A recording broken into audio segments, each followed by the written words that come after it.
2005 and 2009 was a rematch that happened in 2010 that retired Shawn Michaels after 25 years of contributions.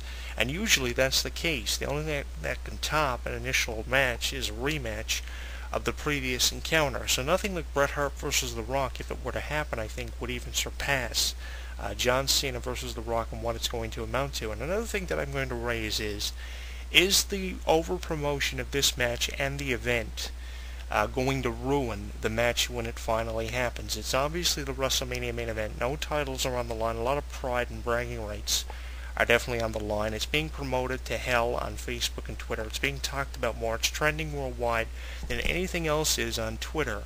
So is the over-promotion of this thing going to ruin it? That you're going to pay over $100 for? Is it definitely going to ruin it?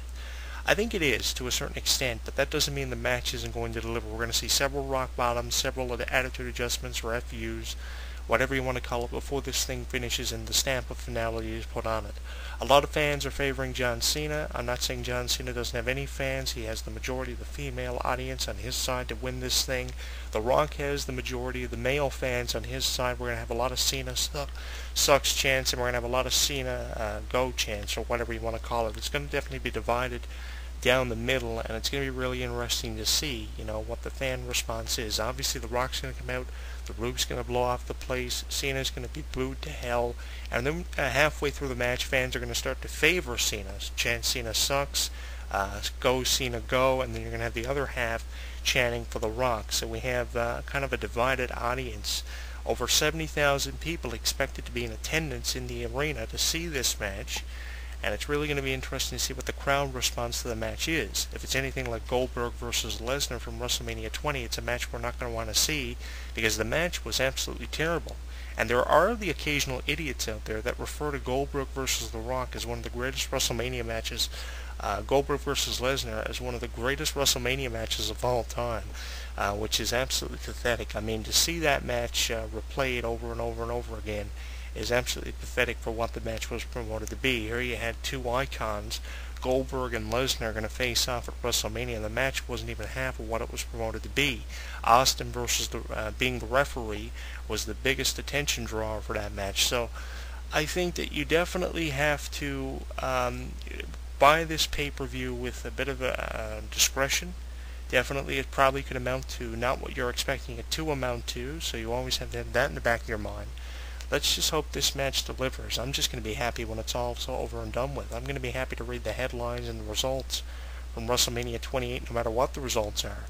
I just want to clarify something here. Just because I say that I hope The Rock is going to win doesn't mean that I care who wins this match. I don't care who wins between John Cena versus The Rock, because the match only has bragging rights and pride on the line, and I think that everybody who loses or wins a match definitely takes their pride back with them in the locker room, and definitely whoever wins this match is going to take their pride with them at a WrestleMania, and whoever loses is going to take their pride with them at a WrestleMania. And both wrestlers are going to be in attendance the night after WrestleMania, and Monday, April 9th is definitely going to mark the start of a new era in the WWE, because that will be when we can determine that the torch has been passed. April 9th is definitely going to kick off a new season of WWE and send the WWE in a completely different direction than probably what a lot of us were anticipating.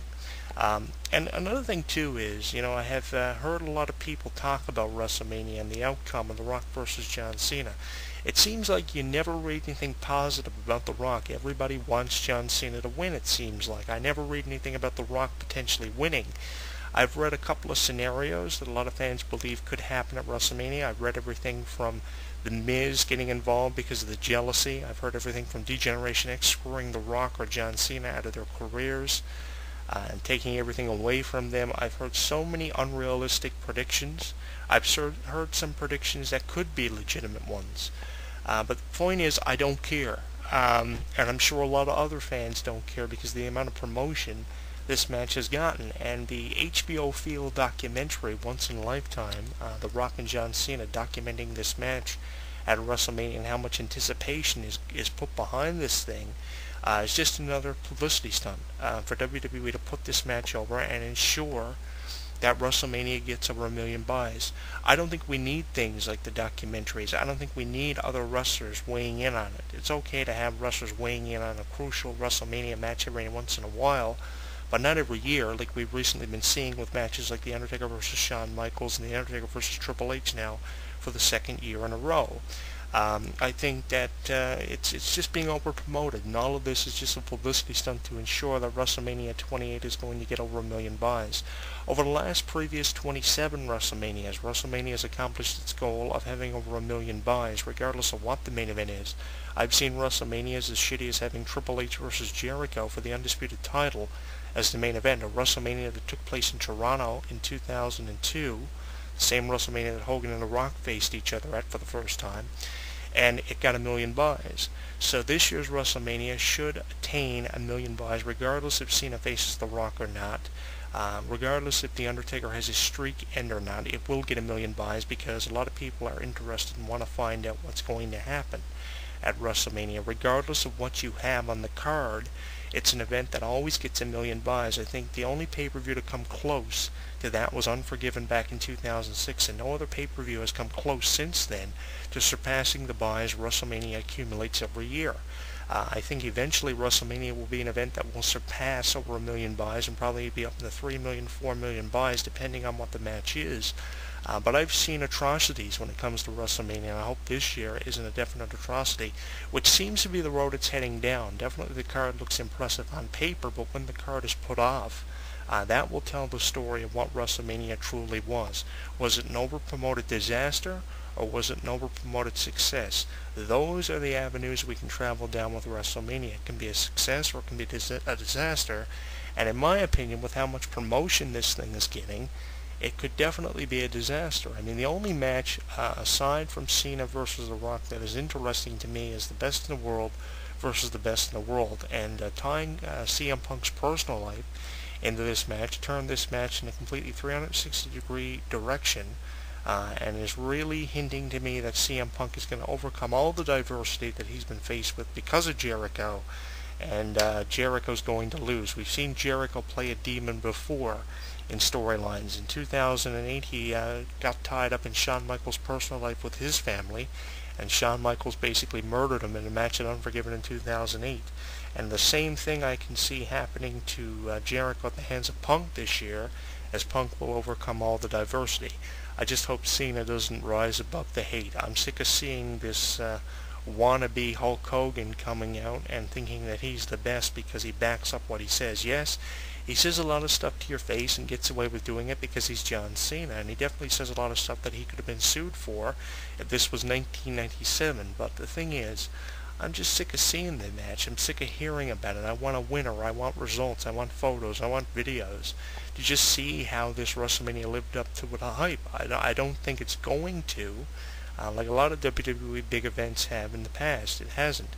It hasn't really amounted to anything that it was promoted to be, and I think WrestleMania is no exception. I think the card looks impressive on paper, but over 1 million cards have looked impressive on paper, and John Cena versus The Rock definitely adds a bit of flavor to the show, but we're going to have to just wait and see what happens. I just don't think it's going to deliver on its expectations, because the main event is over-promoted. Never before has a WrestleMania match been over-promoted the way that John Cena versus The Rock has, and this HBO-style documentary we saw drop a couple of days ago is just another way to over-promote it.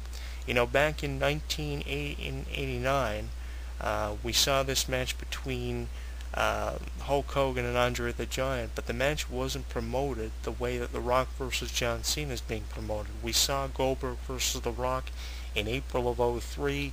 The match again wasn't promoted the way that John Cena versus The Rock is being promoted. The Mega Powers colliding at WrestleMania 5 wasn't promoted the way Cena versus The Rock is being promoted. The Ultimate Warrior versus Hulk Hogan at WrestleMania 6, again in Toronto, in front of thousands of fans, title for title, wasn't promoted the way Cena versus The Rock is being promoted. And anything The Undertaker has done hasn't been promoted the way that Cena versus The Rock is being promoted. Shawn Michaels versus Taker from WrestleMania 25 and 26 was a great match. Not so much promotion behind it, and it was promoted significantly well. No other match happening at a WrestleMania has ever been promoted this way. It was just a match that was going to happen. Okay, fine, it's going to happen. We're going to find out who's the best between Andre and Hogan, and Macho Man and Hulk Hogan, and Undertaker and Shawn Michaels. We're going to find out who's the best wrestler between these two. We didn't get a year of promotion, but it's only here lately WrestleMania has been being promoted over the last year. So I think that definitely WrestleMania has become an over-promoted juggernaut because WWE have a bit of insecurity. They're not able to surpass every year. They're worried that WrestleMania may not get over 1 million buys because so many wrestlers have used WrestleMania as a form to retire. We've seen Ric Flair do it in '08.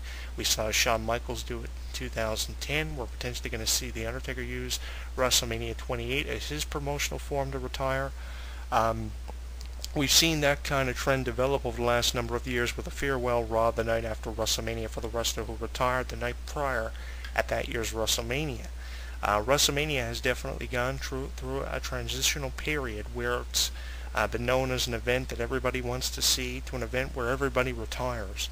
And I think that everybody is getting sick of the same trends every year at WrestleMania and are just begging for something new to happen. We've never seen HBO-style documentaries for matches like Andre versus Hogan. We've never seen HBO-style documentaries for Macho Man versus Hulk Hogan. And I keep going back to that Rocky Balboa type speech that The Rock gave a couple of weeks ago on Raw. To defeat John Cena means he will become one of the greatest of all time, and that's an accolade I believe The Rock is very deserving of. Regardless if he wins or loses, he will go down in history as one of the greatest of all time. He's a future Hall of Famer. He's done it all, won numerous championships. You have a match here of over 26 years of experience coming to a head in a 20 by 20 foot ring. It's not as big, in my opinion, as Rock versus Austin was back in '99 when they were meeting for the first time at WrestleMania 15, and radio stations and television shows were talking about it. How many times did I hear in 1999 The Rock and Austin were meeting at WrestleMania, one of the biggest WrestleMania matches of all time. 2 years after that, they meet at WrestleMania 17 in Houston, and 2 years after that, a period of 2 years in between each matches, at WrestleMania 19, we see The Rock finally get the job done and retire Stone Cold Steve Austin in his final match after 20 plus years of contributions to the wrestling business. I don't think the torch